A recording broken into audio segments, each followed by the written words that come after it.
자, 뭐 요즘 뭐 사석이든 뭐 세미나 장소든 아니면 뭐 전화로 뭐 여러분들 뭐 상담 전화를 하건 뭐 많은 분들의 뭐 그 질문의 요지는 결국은 이거예요. 자, 뭐 서울 아파트값 네. 내려갈까요?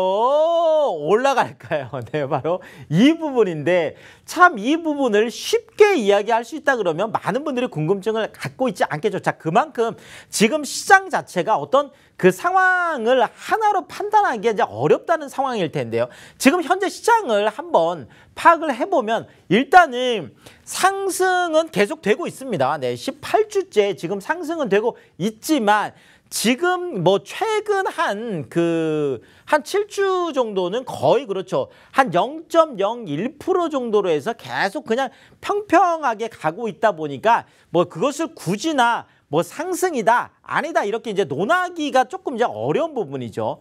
자, 지금 한국감정원이라는 곳이 이제 가장 보수적으로 지금 평가를 하고 있는 뭐 기관인데 그렇죠. 자, 지금 전국의 이제 주거 아파트 같은 경우에는 변동률이 한 0.08%. 지금 서울보다는 오히려 전국 지금 상승률이 좀 더 높게 나오고는 있습니다. 지금 서울 지금 뭐 아파트값 지금 평균 변동률은 0.01% 그렇죠. 한 변동폭이 지금 7주째 계속 횡보를 그냥 평평하게 옆으로 이제 가고 있는 이런 시장이 되겠고 지금 오히려 뭐 매매 시장은 이렇게 횡보를 하고 있지만 지금 전세 시장은 뜨겁죠. 그래서 전세값 변동률 같은 경우에는 0.08% 정도 지금 상승해 하고 있고 지금 뭐 기간으로 보더라도 지금 전세 같은 경우에는 거의 67주니까 한 뭐 1년 3개월 정도 그렇죠. 그러니까 계속 지금 작년 한 6월부터 해서 전세가는 한 번도 안 떨어지고 계속 지금 올라가고 있다라는 거죠. 어쨌든 뭐 매매하고 전세가 아주 떨어져 있는 게 아니니까 이 부분은 좀 뒤쪽에서 한번 살펴보도록 하고요. 자, 지금 또 나타나고 있는 시장에서 대표적인 현상이 뭐냐면 바로 이 부분이에요. 자, 같은 단지 안에서요. 어떤 경우는 급매가 한번 나와요. 자, 그러면 급매가 나왔을 때는 사람들이 야, 드디어 이제 급매가 나오는 거나 야, 뭐 또 부동산 가격이 이제 떨어졌으니까 이제 뭐 좀 매수를 해도 되겠구나 하고 이제 딱 생각을 하고 있는데 그렇죠.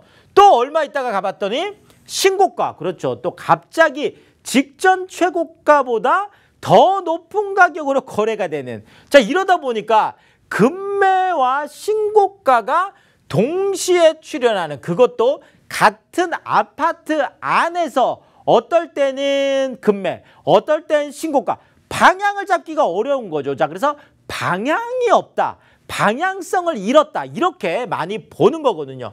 뭐 그냥 여러 군데도 그렇겠지만 최근에 지금 그 마포 레미안 푸르지오라는 그렇죠. 그 뭐 또 이것도 대장 아파트니까요. 자, 요거 전용 84제곱미터가 최근에 15억 9천에 거래가 됐습니다. 자, 그런데 이게 직전 최고가가 얼마였냐면 17억 1,500이었어요. 그러면 무려 한 1억 2,500 정도가 떨어졌으니까 지금 같은 상황에서 1억 2,500이 떨어졌다라는 거는 뭐 야 이거 급매로 생각할 수 있는 거죠. 그래서 15억 9천이라는 급매가 나와서 야 이제 드디어 그렇죠. 급매가 나왔구나. 이렇게 봤더니 똑같은 아파트에서 전용 59제곱미터는 14억 6천 야 거의 뭐 그렇죠. 30평에 가까울 정도의 금액으로 최고가를 또 썼고 전용 114제곱미터 같은 경우에는 20억 바로 직전인 19억 2천이라는 그렇죠. 또 신고가를 썼습니다. 자, 이러니까 실질적으로 같은 단지 안에서 뭐 같은 평형대에서 이런 일들도 비일비재하고 일어나고 있거든요. 이런 것들을 우리가 뭐 어쩔 수가 없는 거죠. 지금 뭐 어떤 판단을 하기가 어려워요. 매도인들도 어렵고 매수인들도 어렵습니다. 이런 상황에서는 도대체 어떻게 뭐 매물을 내놔야 되고 어떻게 매수를 해야 될지 헷갈리는 거죠. 자, 결국 지금 상황은 이렇습니다. 자, 다주택자들 중에서 뭐 그 개인적인 상황이 있을 거 아니에요. 그러니까 그 개인적인 상황에서 어쩌다 급매가 빨리 팔리는 그렇죠. 이런 상황이나 아니면 법인 쪽에 지금 세금들 때문에 급매가 일시적으로 나올 수 있겠고 또 하나는 똘똘한 한 채라면 내가 최고가라도 매입을 하겠다. 이렇게 생각을 하는 결국은 급매와 이런 뭐 신고가가 공존하는 이유가 상황들이 그렇죠. 급매인 상황과 신고가라도 사는 이런 상황들 수요가 서로 공존하고 있는 이런 모습들이 시장에서 펼쳐지고 있다라는 거죠. 자, 뭐 이런 그러니까 지금 상황이 이런 거예요. 뭐 변동률 자체도 그냥 그렇죠. 실제로 지금 거래가 되는 것도 급매도 나오고 신고가도 나오고 하니까 지금 이 시장만 분석해서는 지금 시장이 어디로 갈지 좀 보기가 어려운 거죠. 자, 그러니까 지금 뭐 그런 여러 가지 상황들에서 자, 일단은 떨어질 것이라고 보는 분들 그렇다면 그 이유가 뭘까 이런 거죠. 자, 가장 대표적인 이야기가 이겁니다. 바로 너무 올랐다. 야, 내가 진짜 뭐 이거 아파트 사러 가봤는데 이게 뭐 말이 돼? 무슨 너무 올랐다라는 거죠. 뭐 20억, 30억이라는 게 사실 야, 실제로 뭐 대출 한 푼 안 되잖아요. 자, 그래서 너무 올랐다. 그리고 또 하나가 중요한 얘기인데 바로 이것입니다. 지금 사면 상투 잡는다. 뭐 이런 얘기 많이 하잖아요. 지금이 꼭대기라는 거죠. 자, 꼭대기라는 거는 지금 내가 사고 나면 이게 여기에서 하락할 일밖에 없다라는 거죠. 올라가는 게 아니라 오히려 더 떨어지는데 내가 사면 안 된다. 소위 말하는 이런 부정적인 수요 심리가 지금 내가 사려고 하다가도 옆에서 한마디 하죠. 야, 지금 사면 상투 잡는 거야. 올라도 지금 너무 올랐잖아. 자, 이렇게 얘기를 하면 내가 사려다가도 멈칫하게 되는. 자, 그러다 보니까 이제 거래량이 좀 많이 줄어드는 부분도 심리적인 부분이 굉장히 큰 것 같고요. 자, 뭐 이제 심리적인 부분뿐만 아니라 또 하나 지금 나타나는 게 바로 이 부분인데요. 자, 풍부한 유동성. 자, 지금 뭐 어쨌든 간에 뭐 재정 정책을 통해서 1차, 2차, 3차 지금 뭐 4차까지 추경해서 엄청난 지금 돈이 풀려 있고 지금 저금리 상황 속에서 또 엄청난 지금 유동성이 공급이 돼 있고 여기에다가 뭐 토지 보상금까지 하면 그렇죠. 지금 시중에 돈은 엄청나게 많아요. 자, 통화량이 늘어나면 우리가 늘 걱정하는 게 바로 인플레이션에 대한 걱정을 합니다. 물가 상승률이 엄청나게 올라간다는 거죠. 자, 그런데 지금은 엄청난 유동성, 엄청나게 돈이 풀렸음에도 불구하고 물가 상승률이 1월부터 8월까지는 계속 0%대였어요. 자, 9월에 갑자기 뭐 이렇게 태풍 많이 오고 하면서 그 농산물 가격이 올라가면서 겨우 1%대 물가 상승률이었는데 난리가 났었죠. 뉴스가 나오면서 야, 물가 상승률이 1%를 넘어섰다고. 네. 보통 우리가 물가 상승률 2%에서 3% 정도가 일반적이라고 한다라면 지금은 거의 0%대에 가까운 그런 물가 상승률을 보이다 보니까 자, 결국은 실물 쪽에 이제 투자를 하는 이유는 물가 상승률, 인플레이션 특히나 물가 상승률을 해지하기 위해서 그걸 방어하기 위해서 하는 거잖아요.